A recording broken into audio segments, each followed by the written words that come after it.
Ito. Tapos na po tayo mag pakarwas. Pero ubusin natin yung kape dito sa park.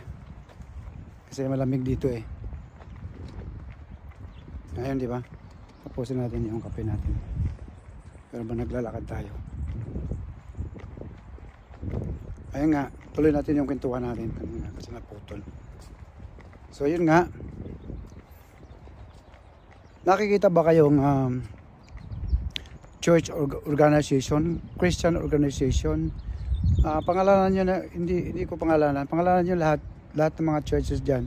Di ba naman nakaraang mga administration? Pag mayroong mga anomalya, nag-rally yung mga churches or prayer rally dyan sa harapan ng Senado, sa harapan ng Congress o sa mga lugar na kung saan nandoon sila nagtipon-tipon sa mga rally para marinig ng administration ang mga hinaing. Pero ngayon wala ka nakita. Nakikita mo lang uli, sinabi ko kanina, ang Kingdom of Jesus Christ lang. Yung sa pamumuno ni Pastor Kibuloy.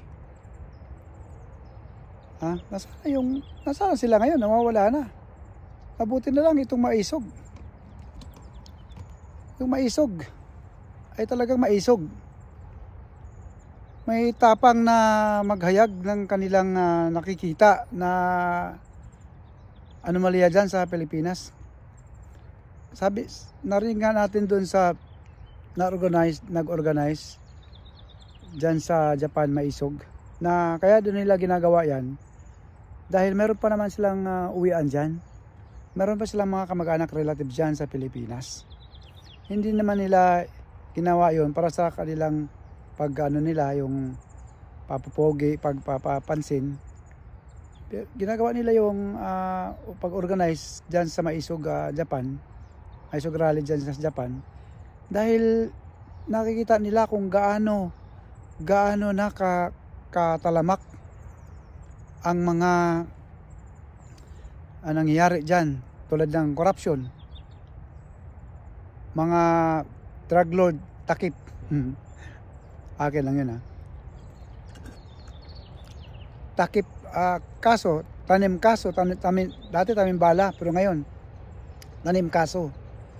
Sinususpindi na naman yung ating kagalang-galang na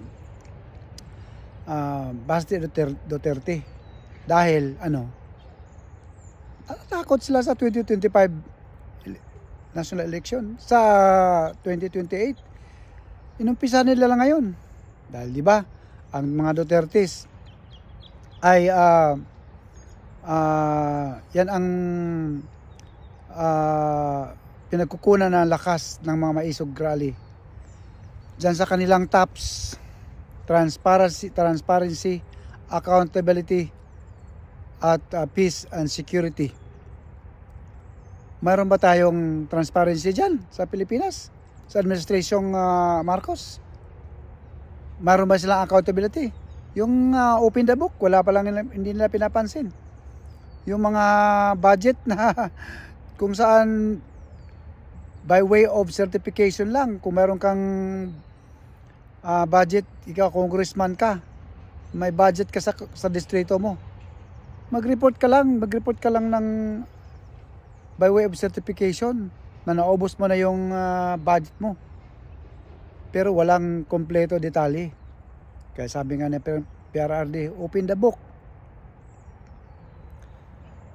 Di ba? Nasaan na ngayon? Yung mga sinisingit dyan, meron pa tayo narinig dyan sa kaibigan natin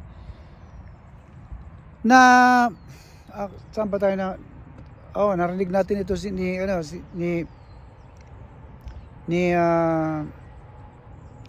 dun sa creator ni